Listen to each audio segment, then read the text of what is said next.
Era 2016. Eu tava sem contato com a Nintendo faz um bom tempo, até que eu voltei a assistir alguns canais que falam sobre jogos deles.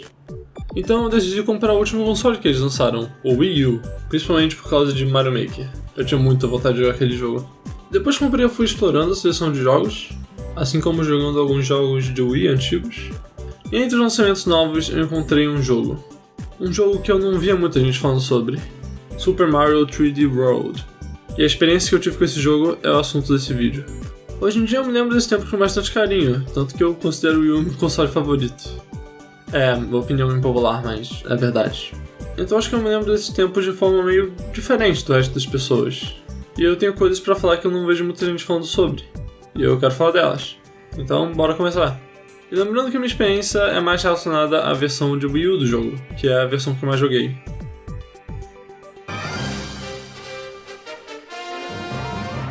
A equipe de desenvolvimento de Mario fez Super Mario 3D Land para 3DS. E depois disso, queriam levar essa fórmula para jogos de consoles. A fórmula consistia basicamente em misturar o Mario 2D e o Mario 3D, fazendo um jogo que agradaria as audiências dos dois.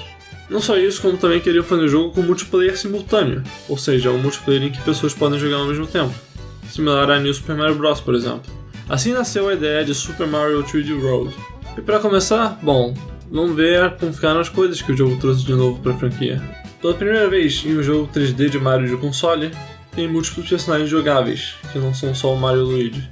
Assim como tem multiplayer, e também o jogo em HD, e, gatos. Esse jogo não era bem o que esperavam quando pensavam em um Mario 3D novo. Acho que nessa época as pessoas queriam muito um Mario Galaxy 3, ou pelo menos algo nesse nível.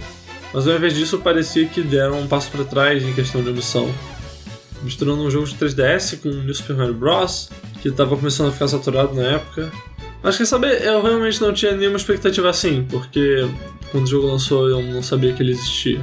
Eu realmente não vi nada relacionado ao marketing do jogo, eu só vi ele numa estante e comprei. Então eu fui jogar meio sem saber o que esperar. Mas sobre os personagens jogáveis, tem o Mario e o Luigi, que são o que a gente já poderia esperar deles. O Mario possui controles mais básicos e balanceados, enquanto o Luigi pula mais alto e tem controles mais escorregadios. Mas também tem a Princesa Peach agora, que pode flutuar no ar por um tempo depois de pular. Esse poder veio direto de Super Mario Bros 2, mas eu meio que não sabia que esse jogo existia também, e eu achei que ele veio de Super Princess Peach de DS. Por causa disso eu achei bem legal a inclusão dela, porque eu não tinha visto ela sendo jogável desde esse jogo. E bom, a gente tem o Blue Toad, e digamos que ele é azul por uma razão.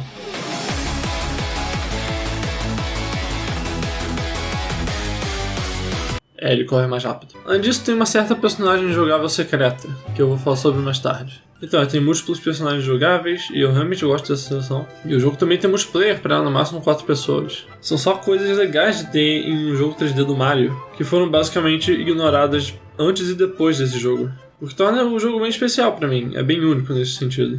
Isso é uma coisa que me deixa meio triste, tipo, no Mario Odyssey, eles removeram as coisas que esse jogo adicionou. Claro, o Mario Odyssey é um jogo muito bom da sua própria forma, mas eu só me pergunto às vezes, e se eles tivessem dado continuidade ao que Mario 3D World tinha pra oferecer?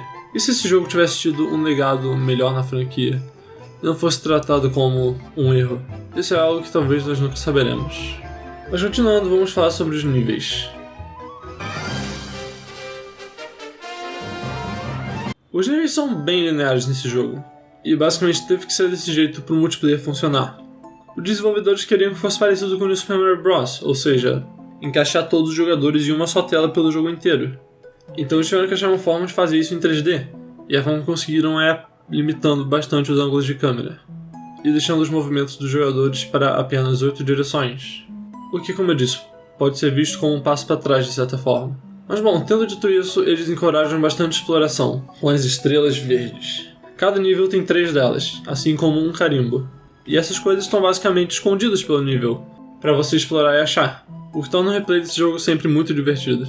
O level design também é executado tão bem, tem muitas ideias legais nesse jogo, e eles separaram muito bem para cada nível. E eles fizeram de forma que é só muito competente no geral. Os temas dos níveis também são muito legais, e alguns deles até mesmo são diretamente relacionados ao world building.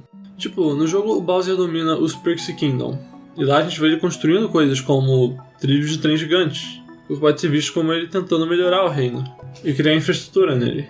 E eu sempre achei que isso é tão legal. Bom, ele provavelmente obrigou pessoas a construírem esses trilhos contra a vontade delas, o que não é tão legal assim. Mas a intenção tá lá. Eu também acho o multiplayer desse jogo incrível e me diverti muito jogando ele. Localmente, pelo menos, porque o original não tinha online, e a versão do Switch tem online, mas é meio ruim. E não só os níveis foram feitos para acomodar o multiplayer, e os personagens têm habilidades que criam interações bem legais, mas também tem uma mecânica muito maneira, a coroa. Basicamente, quem ganha mais pontos de um nível ganha uma coroa, e durante as outras fases os jogadores podem tentar roubar ela de quem conseguiu ganhar. No fim da fase, se alguém tiver a coroa, a pessoa ganha 5.000 pontos a mais, o que dá mais chance dela conseguir de novo a coroa. Acho que eu expliquei de forma meio confusa. Mas enfim, é uma mecânica muito legal que faz com que tenha uma mistura de cooperação e competitividade no jogo.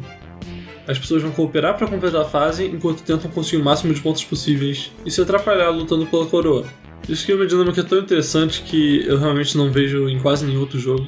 Mas tem algumas coisas sobre o jogo em si, tipo a história e os power-ups novos que eu poderia falar, só que acho que não quero muito bem falar disso. E quero focar nas coisas que eu não vejo muita gente falando, e uma delas, provavelmente a principal, é o pós-jogo. Eu realmente acredito que o Super Mario 3D World no pós-jogo é o mais próximo que a gente tem de Mario Galaxy 3. Sim, deixa eu explicar. Durante os créditos, a gente vê uma localização familiar no céu noturno.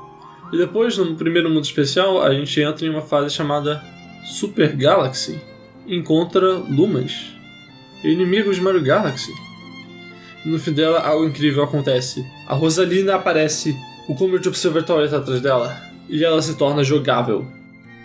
Ela ainda tem a habilidade especial de Spin, que é de Mario Galaxy também, o que é só tão legal.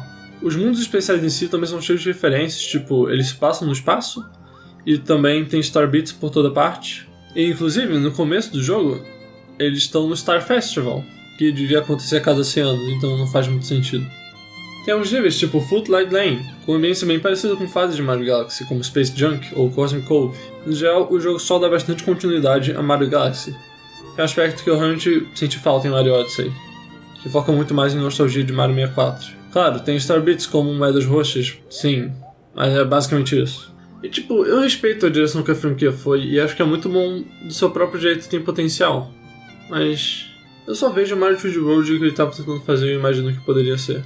No geral, eu só acho que os desenvolvedores nesse jogo se importam muito com o legado mais recente deles. E isso torna esse jogo muito especial pra mim, porque esses são alguns dos meus jogos favoritos. E bom, é isso. À medida que a gente vai completando o pós-jogo, a gente vai tendo que voltar e pegar cada vez mais estrelas verdes das fases anteriores. Até que a gente desbloqueia a Champions Road. A Champions Road. Talvez alguns saibam que eu tenho uma história bem longa com essa fase. Eu joguei ela já 2 vezes nesse canal, uma em 2016 e outra em 2018. Na primeira eu completei em 10 horas com o Mario, e na segunda eu completei em 6 horas com o Luigi. E é só uma fase tão legal de tentar completar. Tipo, eu nem sei o que eu posso falar que já não foi dito. É só um desafio incrível que testa tudo que você aprendeu no jogo. E jogar isso depois de completar tudo que o jogo tem a oferecer torna isso uma recompensa incrível.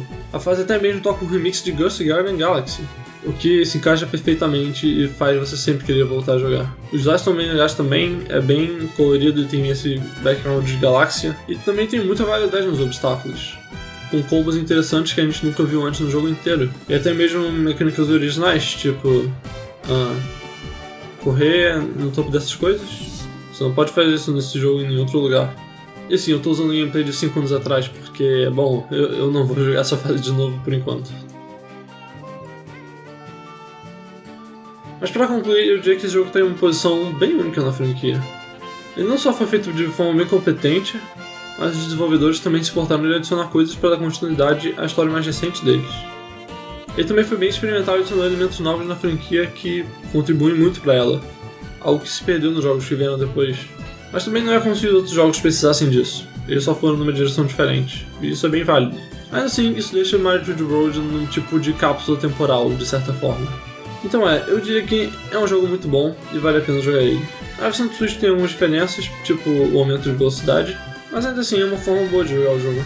Só o marketing na época que o original foi lançado que pode ser visto como meio duvidoso, mas eu não falei muito dele porque eu realmente não tinha visto nada dele, basicamente. Então eu não tenho uma reação minha da época pra mostrar, sabe? Mas bom, acho que é isso. Muito obrigado por terem assistido até aqui. E bom, espero que vocês gostem do que tá por vir no canal. Até mais!